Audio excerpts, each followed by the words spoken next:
على قد ما في حاجات كتيرة قوي بنتعلمها واحنا في المدارس فعلا بنستفاد بيها، على قد ما في حاجات اكتر ما بنعرفش نتعلمها في المدرسة بس بنتعلمها في الحياة.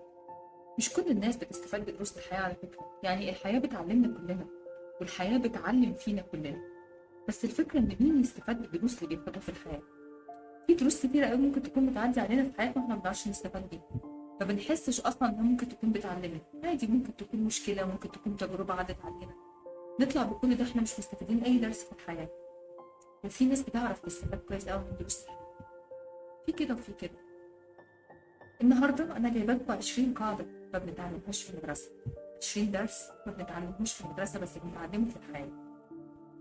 الدرس الاول ان صحتك اهم حاجه في حياتك، صحتك اهم كنز بتملكه. لو صحتكم راحت يا جماعه مش هتعرفوا تعملوا اي حاجه تانيه. في ناس بتيجي على نفسها كتير وفي ناس بتضحي بصحتها كتير عشان اللي حواليها. التفاني والتضحيه وانك تعيش عشان خاطر الناس وانك تعمل عشان خاطر الناس كل اللي حواليك حاجات كتيره، دي حاجه كويسه جدا ومش حاجه وحشه، بالعكس، بس مش على حساب نفسك. يعني اوقات ما ينفعش تضحوا بصحتكم وتضحوا بجهدكم زياده عشان خاطر الناس، ما انتوا كده في الاخر هتقعوا، والناس دي مش هيبقى ليها لازمه في حياتكم بعد ما صحتكم تروح. صدقوني يا جماعه الصحه اهم حاجه فعلا، الصحه فعلا زي المثل ما بيقول الصحه تاج فوق رؤوس الاصحاء. كل اللي صحته كويسه وكل اللي ربنا مديله صحه كويسه وبعيد عنه المرض، الصحه دي نعمه كبيره جدا ما بيقدرهاش غير الناس اللي تعبانه. لازم دايما نشكر ربنا على نعمه الصحه ولازم نهتم بيها. محدش يقول لا انا مش ههتم بصحتي او لا عادي، ايه المشكله لما اتعب، ايه المشكله لما اخد دور، ايه المشكله لما انام شويه، لما ارقد شويه، مش حاجه اسمها كده. احنا طبعا بنعمل اللي علينا وبنحافظ على نفسنا على قد ما نقدر، بس لو جالنا مرض من بره خلاص ده قضاء ربنا. بس ما نجيش نضر نفسنا بنفسنا وفي الاخر نقول لربنا اللي عايز كده. ربنا يا جماعه ما بيعوز حاجه وحشه، احنا اللي بنعمل الحاجه الوحشه بايدينا واحنا اللي بنضر نفسنا بنفسنا للاسف. فلازم نهتم بصحتنا، لازم نحس ان الصحه دي نعمه، مفيش حد هيهتم بصحتنا ولا يهتم بينا غير نفسنا. دي اول حاجه، الصحه كنز لازم نحافظ عليه. القاعده رقم 2 ان الحدايه ما بتحدفش كتاكيت. المثل دوت حلو جدا بصراحه. الحدايه ما بتحدفش كتاكيت يعني مفيش حاجه بدون مقابل، مفيش حد هيعمل لك حاجه غير بياخد قدامها منك، مفيش حد هيعمل معاك خير غير بياخد قدامه اضعاف. قليل جدا يا جماعه دلوقتي في الزمن ده لما يكون حد هيعمل خير ويرميه البحر. المثل دوت تقريبا اللي بقينا بنسمعه زي ما يكون في قصص الاساطير كده وحاجات احنا ما بنسمعش عنها اصلا دلوقتي. الحدايه ما بتحدفش كتاكيت، هو ده المثل دلوقتي، هو ده الحاجه اللي ماشيه دلوقتي. ان اي حد بيعمل لك خدمه لازم ياخد قدامه، اي حد بيعمل لك موقف منتظر قدامه موقف، اي حد بيدي لك حاجه بينتظر قدامها موقف. قليل قوي لما تلاقوا ناس زي ما قلت لكم كده بتعمل خير وترميه البحر، او ناس مش منتظره مقابل اللي بتعمله، او حتى الكلام والحنيه والطبع الكويس. في ناس كتير قوي لازم تنتظر منه مقابل. على فكره المقابل مش وحش، يعني ما هو مش المفروض برضو ان الناس تديكوا حنيه وتديكوا ذوق وتديكوا طريقه كويسه في الكلام وانتوا تدوها باسلوب وحش وتدوها معامله وحشه، اكيد لا، مش ده اللي اقصده. بس ما ينفعش نعمل الخير والمعروف في حد وفي الاخر نستنى ان هو يديهولنا او يستنى ان هو يردهولنا. طب ما هو ممكن يكون اللي قدامنا دوت مش قادر يعمل الخير ده او مش قادر يرد لنا اللي احنا عملناه. يعني مثلا انت سلفت فلوس لحد مثلا او اديته فلوس وكذا مره اديته كذا مره فلوس، بس هو مش قادر للاسف يرد لك ان هو يرجع لك الفلوس وكل حاجه، بس مش قادر يرد لك لما تبقى مثلا محتاج، ما معهوش يرد لك السلف اللي انت اديته له. ما تحاسبهوش، مش لازم تنتظر منه مقابل. بس للاسف الحاجات دي احنا بتبقى جوانا، بس مش ده الحقيقه، مش دي الحياه. الحياه ان كل حاجه ليها مقابل، محدش هيديك حاجه غير بياخد بتاعها او ينتظر منها مقابل. ممكن يكون الكلام اللي مقتنعين بيه من جوانا حاجه، وللاسف اللي الدنيا بتجبرنا عليه بيبقى حاجه ثانيه خالص. احنا يا جماعه بنرسم جوانا، او كل واحد عامه جواه اصل طيب وجواه حاجه كويسه، بيرسم جواه شخصيه كده جميله، شخصيه مش موجوده غير في الحواديت وبس. يعني المدينه الفاضله اللي كلنا بنحاول نعيش فيها او كلنا بنحاول نتمناها دي مش موجوده في ارض الواقع. يعني مفيش حد هيدي حاجه من غير مقابل، ومفيش حد هيعمل خير ويرميه البحر. قليل قوي، قليل قوي اللي بقى بيعمل كده. واللي بيعمل كده للاسف بعد كده بيندم انه عمل الخير في الناس وما تردلوش، او عمل الخير والناس وتردله باسلوب وحش او تردله بحاجه وحشه. تخيلوا لما تعملوا خير ويترد لكم اساءه، وارد جدا، وبقت هي دي الحياه وبقى هو ده الاساس. دي القاعده الثانيه، ان الحدايه ما بتحبش كده. القاعده الثالثه، ان مفيش حاجه بتيجي بالسهل. مفيش حد يا جماعه بياخد الحاجه في الزمن ده او في الدنيا عامه بالسهل. قليل قوي لما تلاقي حد طلع لقى الحاجه كده على الجاهز، قليل جدا. ولعلمكم الحاجه اللي بتيجي بسرعه بتروح بسرعه. الكلام ده مش كلام انشا ومش كلام بنسمعه في الكتب وخلاص، ده عن تجربه في حاجات كتيره. الحاجه اللي بتيجي بالسهل بتروح بالسهل. الحاجه اللي ما تعبتش فيها وبذلت فيها مجهود عشان تحافظ عليها وعشان تخلي بالك منها هتروح منك بسهوله، وساعتها ما تلومش غير نفسك. لكن الحاجه اللي بتتعب فيها، الحاجه اللي بتشقى عشان خاطر تجيبها وبتعملها، بتنبسط بيها جدا، وساعتها بتبذل كل مجهود وكل طاقه عندك عشان تحافظ عليها. صدقوني الكلام دوت مش كلام بقوله لكم بس، ومش كلام يعني، في حاجات كتيره منها انا عشتها وفي حاجات كتيره منها انا بحسها. فحاولوا تبذلوا مجهود في الحاجه اللي انتوا عايزينها عشان ما تندموش على خسارتها، عشان لما تروح منكم تزعلوا عليها جدا. لكن لو بذلتوا مجهود عشان تحافظوا على الحاجه دي وانها ما تروحش منكم بسهوله، هتعرفوا ازاي تحافظوا عليها. الحاجه اللي بتيجي بالسهل بتروح بالسهل. القاعده الرابعه، اوعوا يا جماعه اوعوا، دي صدقوني دي نصيحه من قلبي ليكم، اوعوا تعملوا شركه مع حد، يعني حد قريب منكم. يعني بلاش تشاركوا اخواتكم، بلاش تشاركوا قرايبكم، بلاش تشاركوا اصحابكم. افشل مشروع في الحياه ممكن تعملوه ان انتوا تشاركوا ناس قريبين. حاجه من الاثنين، او ممكن يكونوا الاثنين، يا هتخسروا الحد دوت اللي انتوا شاركتوه، سواء قريب او صديق او حد بتحبوه، يا اما هتخسروا المشروع نفسه. وغالبا بينتهي بالنهايتين، انكم تخسروا الحد اللي شاركتوه وتخسروا المشروع. نصيحه مني، ابعدوا الشراكه وابعدوا الفلوس عن مبدا الصحوبيه وعن مبدا الحب وعن مبدا القرايب. اي مشروع بتخشوه مع ناس قريبه منكم بينتهي نهايه مش كويسه. الفلوس يا جماعه لما بتخش في اي علاقه بتدمرها. صدقوني بجد. الفلوس والشراكه لما بتخش مع اي حد في علاقه، او لما تكونوا مع قرايبكم او الناس اللي بتحبوهم، اكيد بتنتهي نهايه وحشه. على فكره حتى لو ما اختلفتوش على الفلوس، وحتى لو انتوا كنتوا شخصيات مثلا كويسين وما بتحبوش الفلوس قوي او بتبصوا للفلوس قوي بنظره وحشه، اكيد هتختلفوا جوه المشروع. اكيد كل واحد هيبقى عايز يسيطر، اكيد كل واحد هيبقى عايز يمشي رايه، اكيد هتلاقوا حاجات كتيره قوي تلاقوا نفسكم مختلفين فيها، رغم ان انتوا ممكن تبقوا مثلا، يعني مثلا لو 2 اصحاب عملوا مشروع مع بعض او 2 قرايب، لو جم دخلوا المشروع هيلاقوا نفسهم بيعاملوا 2 اول مره يشوفوهم، هيلاقوا نفسهم قدام شخصيات اول مره يعرفوهم. الشخصيه في الشغل حاجه، الشخصيه في الحياه حاجه ثانيه. الحياه العمليه غير الحياه العاديه. احنا ممكن نبقى 2 اصحاب حلوين جدا ونبقى 2 قرايب حلوين جدا في العادي وفي الحياه العاديه، لكن لما نيجي نتشارك، نيجي نخش في مجال شغل ومجال فلوس ومجال مين يقول كلمته ومين يسكت ومين يمشي الدنيا ومين يقف، لا، ساعتها الحسابات اللي بتتكلم، ساعتها الحسابات هي اللي بتخش في الموضوع.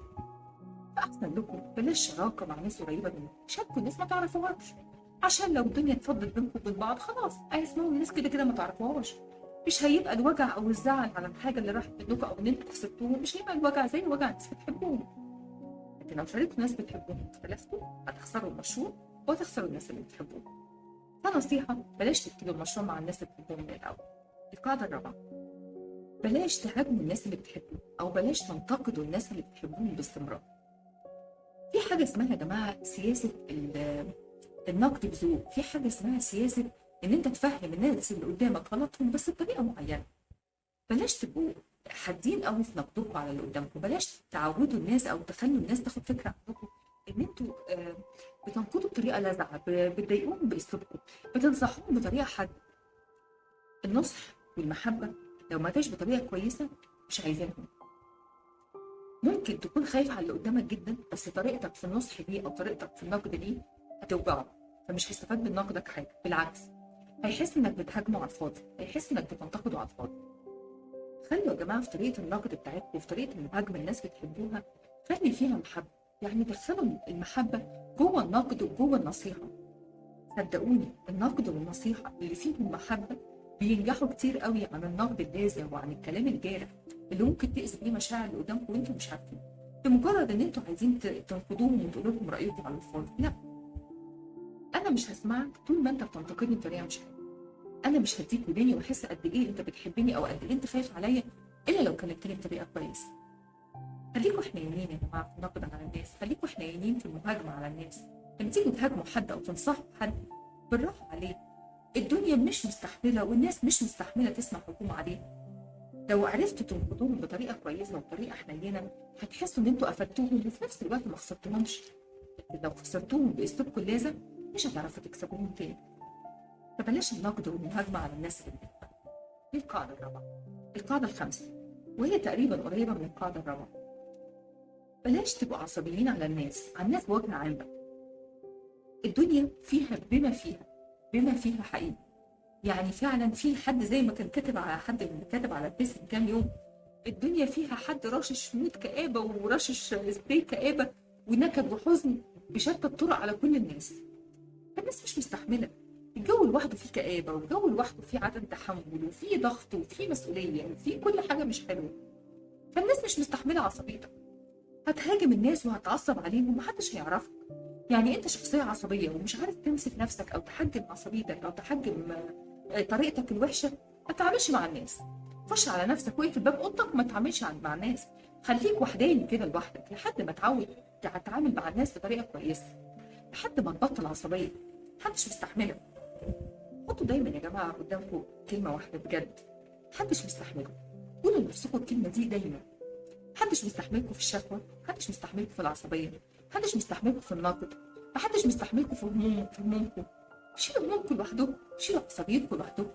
الا لو في ناس قادره انها تسمعكم او في ناس قادره انها تتعامل معاكم او في ناس قادره انها تسمعكم وتتعامل مع المشاكل بتاعتكم، تمام. لكن لو في ناس ما عندهاش القدره دي انها تستحمل وانها تصبر وانها تسمع وتتحمل العصبيه، يبقى ما تجوش جنبهم. يبقى عالجوا نفسكم الاول من العصبيه وعالجوا نفسكم من المود اللي مش حلو ومن الحاله النفسيه الصعبه اللي انتوا فيها، وبعدين يبقى اطلعوا واجهوا الناس. انا عارفه ان في ناس بتبقى غصب عنها وفي ناس العصبيه ما بتبقاش صفه فيهم، بس لما بتبقى مره، لما بتبقى اتنين، لما بتبقى تلاته، غير لما يبقى ده طبع اساسي. في ناس يا جماعه طبعها صعب قوي وحد قوي في اسلوبها وحد قوي في تعاملها مع الناس. ناس بتبقى عصبيه بطبيعتها. محدش قادر يستحمل الناس دي. الناس العصبيه دي بتخسر كتير جدا. بتخسر الناس بعصبيتها وبطريقتها اللي مش حلوه وباسلوبها اللي مش حلو. حاولوا تبعدوا عن العصبيه في تعاملكم مع الناس عشان الناس مش مستحمله. القاعده الثابته، وانا من وجهه نظري ان دي اهم قاعده تقريبا في اللي انا قلته لكم. القاعده الثابته ان مفيش حاجه بالدنيا لا حلو ولا وحش. القاعده دي بقى يعني شويه انا مختلفه، يعني انا مقتنعه بيها وفي نفس الوقت مختلفه يعني مع التفسير بتاعها. احنا مش هنقدر نمنع نفسنا ان احنا نتعلق بحاجه، او مش هنقدر نمنع نفسنا ان احنا نحس ان الحاجه دي بتاعتنا او دايمانا للابد. يعني لما بنحب حد او لما بنحب حاجه بنبقى حاسين ان الحاجه دي هتفضل معانا طول العمر. بنبقى حاسين ان الحاجه دي ما ينفعش انها تروح مننا، ما ينفعش ان احنا نفقدها. بس للاسف الحاجه دي ممكن ما تدومناش، الحاجه دي ممكن ما تكملش معانا. ايا كانت الحاجه دي، سواء انسان بنحبه، سواء صحه، سواء فلوس، اي حاجه فعلا. مش حاجه بتدوم للاسف. قليل جدا لما تلاقوا حاجه دامت لنا فترات طويله. اكيد دوام الحال من المحال. فحاولوا من الاول ما تتعلقوش بحاجه. حاولوا من الاول يعني شويه تخففوا حته التعلق دي يا جماعه. التعلق ده شيء صعب جدا. التعلق ده اوقات بيبقى شيء يعني بيخلي الانسان كده ضعيف من جوه، ضعيف نفسيا من جوه. بيحسسه ان هو مهزوم من نفسه. التعلق ده اسوأ حاجه بتأذي الانسان داخليا. ممكن تخلي الانسان حاسس بضعف رهيب جواه ومش عارف يعمل ايه، مش عارف يتعالج ازاي، مهزوم من تعلقه بالحاجه، تمسكه بالحاجه. فحاولوا تسيطروا على حته التعلق دي، حاولوا تسيطروا على الحته الضعيفه اللي جواكوا دي شويه. عارفه انه مش سهل وانا عارفه انه مش اي حد بيعرف يعمل الكلام ده، بس اللي بيعرف يعمل بيكسب كتير. اي نعم بيبقى فيه بقى حته تبلد شويه في المشاعر، حته ان هو ما بيتعلقش بحد دي وملهوش ان هو يتعلق بحد. يعني الحته دي ساعات بتطغي على الموضوع ده لو الناس ما بتتعلقش بزياده، لو في حد ما بيتعلقش زياده بحد او بحاجه. بس بصراحه عايزين الحقيقه، الحد ده بيبقى مرتاح جدا، بيحس ان هو ما فيش حاجه فارقه معاه، ما فيش حاجه هتاثر عليه لو حاجه راحت منه او حاجه سابقه او حاجه سابته. مش هيبقى الموضوع فارق. حطوا في بالكم يا جماعه ان لا فرحه بتدوم ولا حزن بيدوم. في حزن بيفضل جوه القلب، مش هنكر، في حزن بيفضل مستمر جوه قلوبنا على طول في حاجات كتيره، وما بيتمحيش غير لما بنموت، دي حقيقه. بس انا قصدي موقف الحزن نفسه، يعني اي حاجه في حياتنا بتاخد وقتها في الحزن شويه بتقل، حتى لو ما خلصتش خالص جوانا، بس شويه حدتها بتقل. يعني الزعل مش زي ما بيبتدي زي ما بينتهي، مش ممكن مثلا حزنك على شخص فقدته مثلا في حياتك، سواء بالموت بعد الشر او سواء فقدته في الحياه عادي وما ما تقابلتوش تاني، مفيش حزن بيستمر بالدرجه واحده طول العمر. اكيد بيجي له فتره ويقل، بيفضل جوه القلب، مش هنكر. الشخص الغالي علينا ايا كان، سواء في الحياه او مش موجود معانا في الحياه، الغالي بيفضل غالي، والحد اللي جوانا واللي بنحبه ما بيتمحيش من جوانا، دي انا متاكده منها. بس الحزن على الحد دوت شويه بيقل، شويه درجات الحزن بتنقص شويه. ممكن نقول ان الوقت بينسي، ممكن نقول الزمن بينسي. طبعا النسيان دي نعمه يا جماعه، نعمه النسيان دي نعمه حقيقي، مش اي حد فعلا بيقدر يتحكم في نعمه النسيان دي. في ناس بتتعب جدا عشان تنسى حاجه. الناس اللي ذاكرتها قويه دي يا جماعه ناس تعبانه في حاجه جدا، لانها للاسف بتفتكر كل حاجه، بتفتكر حلو ووحش، وخصوصا بقى لو بتفتكر الحلو دي تبقى مصيبه، لانها هتفضل طول حياتها تحزن على الحاجات الحلوه اللي راحت منها، وللاسف ممكن ما تبقاش قادره ترجعها تاني. فبتفضل الحاجات اللي جوه الحلوه اللي جواها دي مترسبه جواها، ومش عارفه تنهيها من كتر ما هي لسه بتفكر فيها لحد دلوقتي.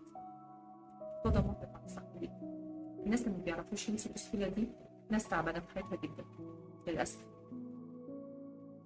دي القاعده الثابته. القاعده السابعه: حاولوا تقللوا سقف توقعاتكم.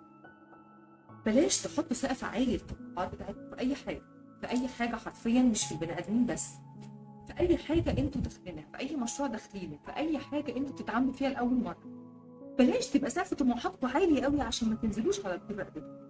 خلي فيه ليميت وخلي فيه درجات للتوقعات، ما تبقوش كل حاجه تطلعوا وتشدوا قوي للدور العاشر كده مره واحده، مش حاجه اسمها كده. مش حد بيطلع للعاشر مره واحده، اللي بيطلع للعاشر مره واحده ده بيقع على دور رقبته، لانه ما بيمشيش السلم درجات، فبيحس ان هو بينط وفي حاجات كتيره بتقع منه، فهينزل على دور رقبته. قللوا سقف توقعاتكم في كل حاجه. حاولوش تقولوا ده مش هيعمل كذا، ده مش هيطلع منه كذا، ده مش هيضايقنا في كذا. الكلام ده يا جماعه احلام، الكلام ده في ذهننا احنا بس، توقعاتنا احنا وخيالاتنا بس. لكن الحقيقه والواقع والعملي واللي بيحصل ان الناس بتتغير، وان الناس الكويسه دلوقتي ممكن تبقى وحشه بعدين. الزمن بيغير والتصرفات بتتغير والمحبه بتقل، ولو المحبه قلت وش كل التوقعات هتنزل على الارض، ما دام مفيش محبه، ما دام المحبه اختفت. من الاول قللوا سقف توقعاتكم عشان ما تنزلوش على الرقبه. القاعده الثامنه، القاعده دي بالنسبه لي برضه قاعده مهمه جدا. لازم يا جماعه تبينوا حبكم قدامكم، لازم تبينوا كل المحبه للناس اللي انتوا تعرفوهم وانتوا عايشين. مفيش حاجه اسمها تبقى بتحب حد وما تقولوش عنك انك انت بتحبه. مفيش حاجه اسمها بتحب حد وما تبينلوش بمنتهى يعني بكافه الطرق انك انت بتحبه. ليه بتداروا مشاعركم؟ ليه بتخزنوا مشاعركم؟ في ناس بتحاول تبقى يعني ما تدلقش مشاعرها بسهوله، في ناس كده ممكن يكون جواها مشاعر حلوه قوي بس يعني بتحاول انها ما تبينهاش بسهوله. طب ليه ما تبينوا مشاعركم دي؟ في ناس ما بتعرفش بقى تبين المشاعر دي، في ناس شويه عندها الحته دي مش سهل انها تطلعها، بس الدور والباقي بقى على اللي قدامها، ممكن هو اللي يخليها المشاعر دي تطلع.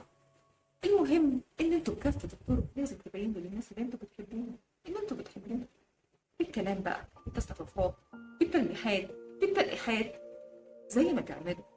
المهم تبسطوا الناس اللي انتوا معاهم قبل ما يروحوا منكم او انتوا تروحوا منكم. صدقوني يا جماعه، زي ما انا قلت لكم في حلقه قبل كده زمان اول ما ابتديت، قلت لكم لما تدوا الواحد ورده واحده وهو على قيد الحياه احسن ما تحطوا له بوكيه ورد بحاله على قبره. هو مش مستفيد حاجه، مش مستفيد حاجه بالبوكيه الكبير قوي اللي انتوا حاططوه له على القبر بتاعه ده.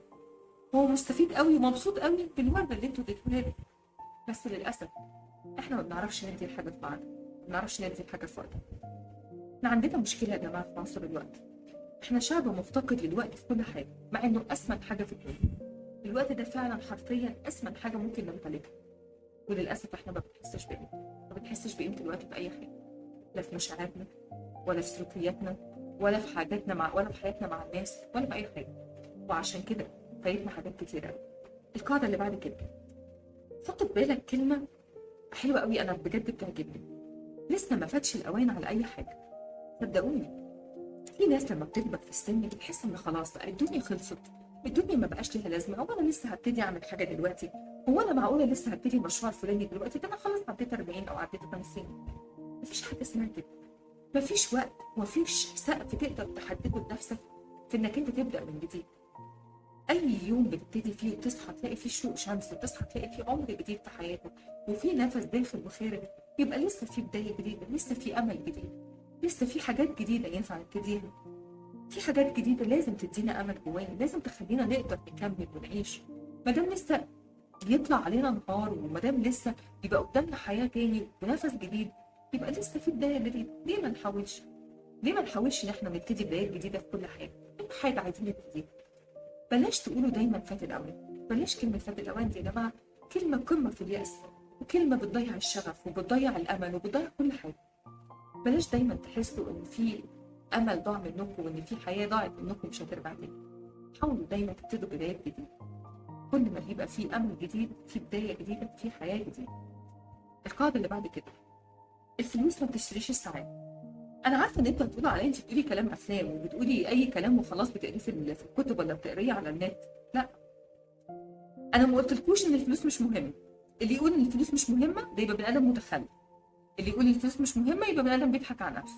انا قلت لكم قبل كده الفلوس وسيله مش غايه. الفلوس وسيله مش غايه. انتوا بتشتغلوا وبتتعبوا وبتبذلوا مجهود وبتجروا في الدنيا عشان خاطر الفلوس، عشان لازم تعيشوا بالفلوس. بس في ناس بتشوف في الفلوس سر السعاده. بتشوف انها لو اتغنت وبقى معاها فلوس كتيره قوي وعندها امكانيه تحقق كل حاجه، انها كده هتحقق السعاده او تبقى مبسوطه. المقوله دي مقوله غلط وفاشله، واللي يقول غير كده يبقى بيضحك على نفسه. في ناس كتيره قوي معاها فلوس كتيره قوي ومش سعيده، ودي حقيقه.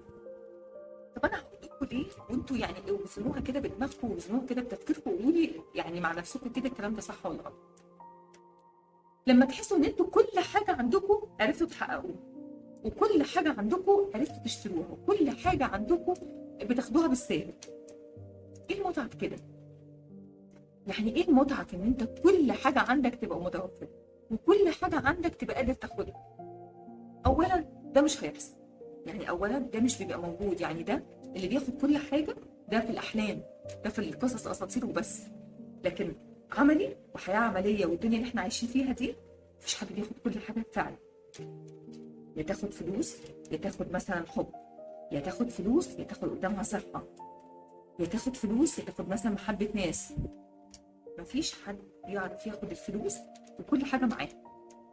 مفيش حاجه اسمها انك هتقعد على ترابيزه تاخد الفلوس والتحبيشات بتاعتها. مفيش حاجه اسمها كده. دايما هتبقى في حاجه ناقصه. وللاسف بقى الحاجه اللي بتنقص دي مع الفلوس هي دي سر السعاده. يعني مثلا في ناس كتيره، في ناس مثلا عندها فلوس كتير بس مثلا ناقصها حته الحب مثلا. يعني متجوزه مثلا عنقة حب مثلا، مش عايشه قصه حب مثلا في جوازها كويس، بس عندها فلوس كتيره جدا. يبقى ايه فايده الفلوس؟ استمتعت بايه؟ لما تكون مش حاسه بالحب مثلا مع الحد اللي معاها ده، لما تكون مش عارفه تعيش قصص زي اللي بتشوفها في الافلام وزي ما بتشوفها على النت، يبقى هي استفادت بايه؟ حست بايه؟ الفلوس هنا هي اللي هتحسسها بالسعاده؟ هي اللي هتديها الحب؟ لا. ساعتها لو اشترت الحب ده فلوسها، او لو حد مثلا شاف ان الفلوس اللي معاها دي هي اللي هتخليه سعيد وهتخليها سعيده، يبقى ده حب مزيف. لان ساعتها انت بتشتري الحب ده بالفلوس، ولما تشتريه بالفلوس يبقى ملوش قيمه. صدقوني الفلوس دايما بيبقى معاها حاجه ناقصه. صدقوني الفلوس ما بتخلقش سعاده. هي ممكن تبقى سبب في تحقيق حاجات تسبب لك السعاده. وانا ما بقولكوش ان الدنيا تبقى ضنك قوي والموضوع يبقى صعب قوي والناس تبقى مش لاقيه تاكل خالص ويبقى ظروفها صعبه قوي وهتحس بالسعاده. انا عارفه ان ده مش هيتحقق مع ده. انا عارفه. انا بتكلم على الحاجه العاديه النورمال، الناس العاديين مثلا اللي الدنيا مزنقه معاهم، اللي الدنيا شويه الفلوس مش قوي معاهم، بس ممكن يكونوا سعداء في حياتهم، ممكن يكونوا مبسوطين في حاجه ثانيه. لكن الناس اللي بتبقى عندها فلوس دي او بتقعد تدور على فلوس كتيره قوي وبتفضل طول عمرها تحقق في فلوس، وارد قوي تلاقوا في حاجات كتيره قوي وقعوا. وارد قوي تلاقي في حاجات كتيره قوي ضيع من سعادتهم. حقيقي بجد الفلوس مش هي اللي بتسبب الزعل فعلا. القاعده اللي بعد كده، انا بصراحه نسيت اعدهم واتلخبطت في عدهم، فانتوا بعدوهم بقى وقولوا لي هم طلعوا كام. القاعده اللي بعد كده ان انتوا ما تبرروش للناس. وفروا يا جماعه التبرير بتاعهم، وفروا جهد التبرير. الناس اللي شايفاكوا غلطانين مهما عملتوا ما تحاولوش تبذلوا جهد في التبرير. في جمله انا بحبها جدا، المعني بسوء الظن ما يستحقش جهد التبرير. في ناس بتفضل شاكه فيك مثلا، او شاكه في تصرفاتك، او دايما بتغلطك في اي حاجه، او دايما شايفه تصرفاتك مش صح، او شايفه تصرفاتك تصرفات غلط. الناس دي ما تستحقش انك تقعد كل شويه تقول لهم لا والله ما كانش قصدي اعمل كده، لا والله ده انا كان قصدي كده، صدقوني ده انا ما كنتش اقصد اضايقك، صدقوني ده انا ما كنتش اقصد ازعلك. هو احنا كل حاجه هنعملها هنستنى ان احنا نبررها اللي قدامنا؟ عنها ما اتعملت، وعنها ما اتبررت، وعنك ما فهمت. اعملوا الحاجه واللي نيته زي نيتكم يفهمها. اللي مش عايز يفهم، واللي مش عايز يفهم قد ايه انتوا نيتكم دي بتبقى صافيه في الكلام، وقد ايه نيتكم بتبقى بعيده عن اي ظن او بعيده عن اي حاجه وحشه، هو حر يخبط راسه في الحيط. ما دام انتوا فهمتوا ونصحتوا واتكلمتوا وقلتوا كل اللي جواكم بنيه صافيه، بس اللي قدامكم مش قادر يفهم، انتوا المفروض مطلوب منكم ايه؟ ان انتوا تفضلوا طول الوقت تبرروا كل تصرفاتكم، مش هتخلصوا. ما تاخدوش جهد يا جماعه في التبرير لناس مش عايزه تسمعوا، لناس مش بتحبكم، لناس شايفاكم دايما على طول بتغلطوا، وعلى طول نيتكم مش كويسه، وعلى طول انتوا مش كويسين. اللي بيحب حد بيشوف تصرفاته دايما حلوه مهما غلط، هيلتمس له العذر في كل حاجه. انا ممكن عشان بحبك اشوف غلطك قدامي بعيني، ورغم كده التمس لك العذر. فعلا المثل اللي بيقول حبيبك يتمنى لك حبيبك يقلقش لك الزلط وعدوك يتمنى لك الغلط، صدقوني يا جماعه الجمله دي حقيقيه جدا. احنا الامثال بتاعتنا دي رائعه، انا بجد بشوف ان الامثال دي فعلا يعني بتعيش الحياه اللي احنا فيها بالظبط، ومن زمان كمان، ده مش دلوقتي بس. حبيبك يقرش لك الزلط وعدوك يتمنى لك غلط، دي جمله حقيقيه جدا. اي حد بيحبك وشايف ان انت اتصرفت تصرف مش حلو، مش عايزه اقول لكم هيعدلكوا جدا، وهيحس ان هو انتوا لا، انتوا مهما عملتوا انتوا كده كده برضو، انتوا اكيد كان معاكم عذركم، انتوا كده كده ما كنتوش تقصدوا، وهيلتمس لكم 1000 عذر. لكن لو حد ما بيحبكوش، حد بيتمنى ان هو يغلطكم في كل حاجه حتى لو انتوا صح، مش هتعرفوا توصلوا ان انتوا ترضوه، ومش هتعرفوا توصلوا ان انتوا تبرروا له انتوا كانت نيتكم ايه. صدقني ما ناقصه، صدقني كذا، صدقني كذا. هاتوا مع نفسكم. اللي مش هيسمع تبريركم او مش هيحبكم مش هيسمع تبريركم.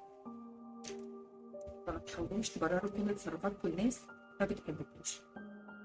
القاعده اللي بعد كده، دايما يا جماعه كده بيبقى فيه جوانا في اي موضوع بنخشه او في اي حاجه بنخشها في حياتنا، دايما بيبقى فيه صوت جوانا كده، ما تفهموش بقى الصوت ده جاي من جوانا، من قلبنا، من عقلنا.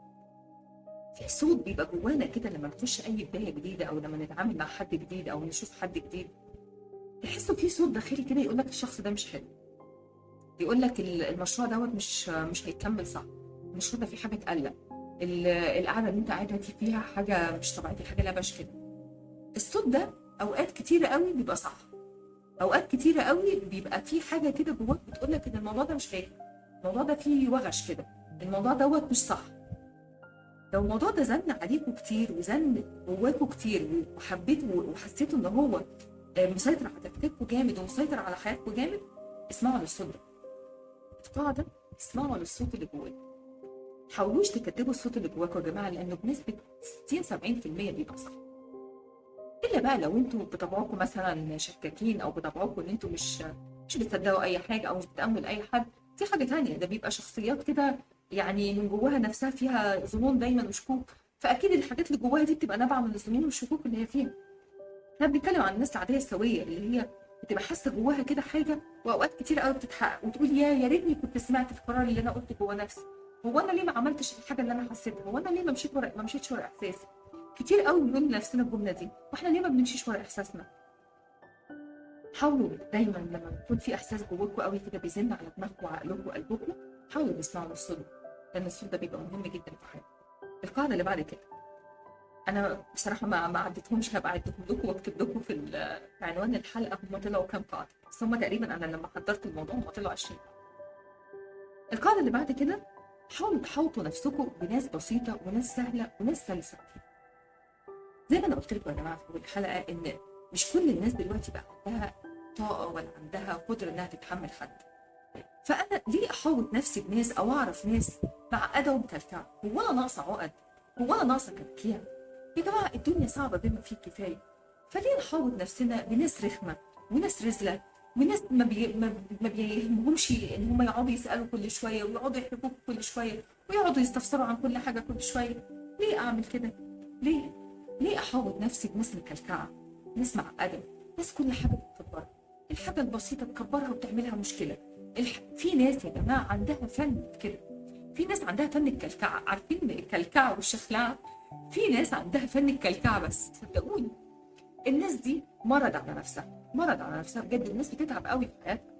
الكلكعه في كل حاجه دي حاجه صعبه جدا، انك تركز في كل حاجه وانك تبقى الموضوع بالنسبه لك معقد في كل حاجه. الموضوع ده بيبقى رخم قوي، كل حاجه هتفضل تركز فيها مش هتخلص، هتنهار داخليا، هتحس ان الحياه معقده جدا وانت مش قادر تتعامل، مش قادر تكمل. فلما الناس دي تزود عليكي بقى ده ايه ده؟ ايه وجع الدماغ ده؟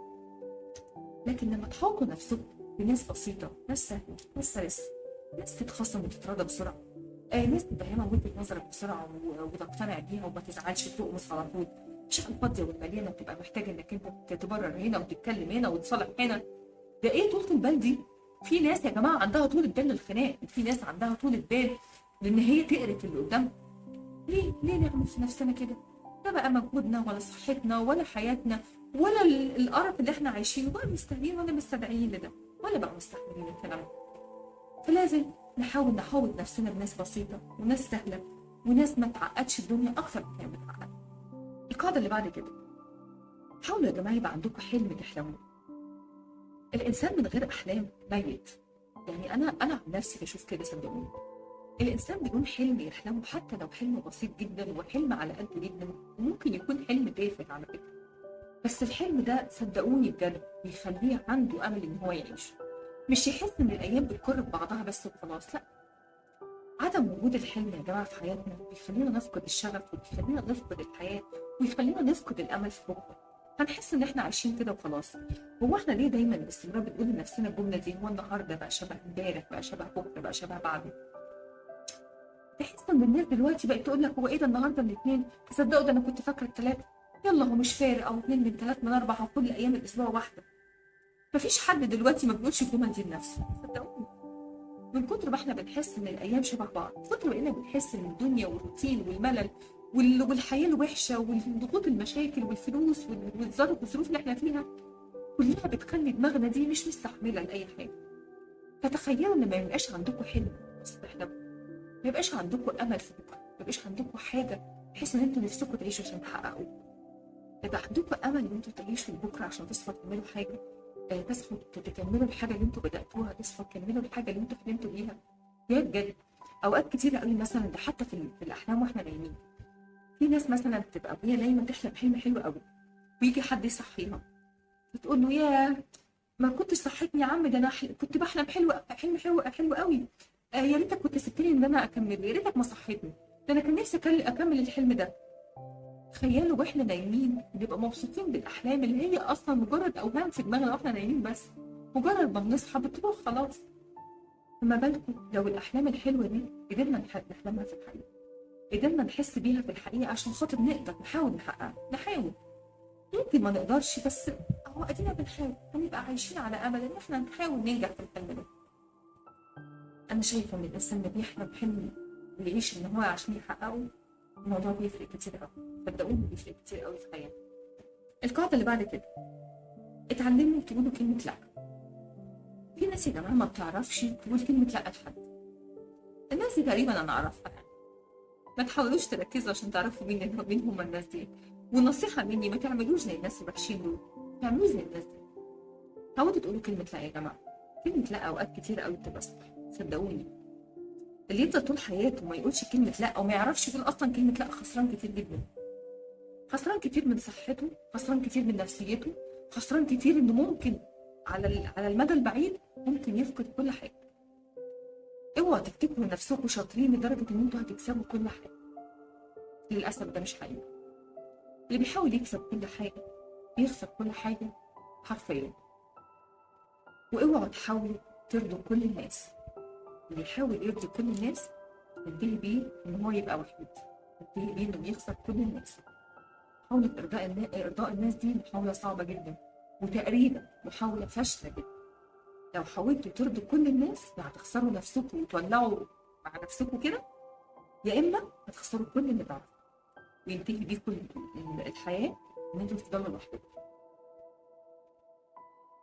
فكلمة لأ هتنجدكم من حاجات كتيرة أوي. كلمة لأ هتساعدكم تقولوا لأ في حاجات كتيرة، مواقف كتيرة أنتوا المفروض ما تعملوهاش، مواقف كتيرة لازم تاخدوا فيها موقف تقولوا لأ بشكل حازم. لأن انتوا لو جيتوا تقولوا لأ بعد كده متأخرة، ممكن يعني بنسبة كبيرة جدا ما يبقاش لها لازمة، بنسبة كبيرة جدا تفقد قيمتها وتفقد الحاجة اللي انتوا بترفضوها بعد كده، وممكن ما تعرفوش ترفضوها ما دام انتوا ما قلتوهاش في ساعتها. كلمة لأ في أوقات كتيرة قوي تنجد من حاجات كتيرة جدا. حاولوا تقولوها في وقتها المناسب، حاولوا تقولوها في التصرف المناسب. آخر قاعدة بقى اللي بجد فعلا أنا يعني بحبها جدا وقريتها كتير قوي، ان في ناس كتير قوي بتحطها لناس تعبانه ومتألمه.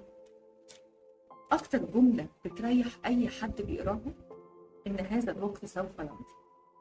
الجمله دي حلوه قوي، لو حطيتوها قدامكم هتبسطوا قوي. ان هذا الوقت سوف يمضي. الوقت دوت اللي احنا عايشينه حلو ووحش هيمضي، هيعدي، هيعدي بحلو وهيعدي بوحش، هيعدي بكل حاجه، هيعدي بكل حاجه فيه حرفيا. مفيش حاجه بتفضل ومفيش حاجه بتستمر. الفرح ما بيستمرش وبرضه الحزن ما بيستمرش. فلو حطيته قدامكم في اي مشكله ان الوقت ده هيمر وهيمضي وهيعدي، معاكم ان في حاجات كتيره قوي بتعدي بتسيب فينا حاجات ما بتعديش. الجمله دي صح جدا برضه. كل حاجه بتعدي، بس وهي بتعدي بتسيب جوانا حاجات ما بتعديش. ده طبيعي، ده طبيعي. والحاجات اللي ما بتعديش جوانا دي هي اللي بتعلمنا. لان احنا لو ما فيش حاجه علمت جوانا مش هنتعلم حاجه، لو ما فيش حاجه اثرت جوانا مش هنتعلم حاجه. للاسف هتعدي بينا الدنيا كده سبهلله، ماشيين كده من غير ما في حاجات تعلم جوانا، من غير ما في حاجات نحس بيها. فان هذا الوقت سوف يمضي. الجمله دي بقى حطيتوها قدامكم قاعده في اي حاجه، شويه هيجيلكوا امل وشويه هيجيلكوا تفاؤل ان الايام الصعبه اللي ممكن نعيشها دي اكيد هيجيلها وقت بتاعتها. كنت معاكم النهارده وقواعد احنا ما بنتعلمهاش في المدارس، بنتعلمها بس في الحياه. متشكره جدا لكم.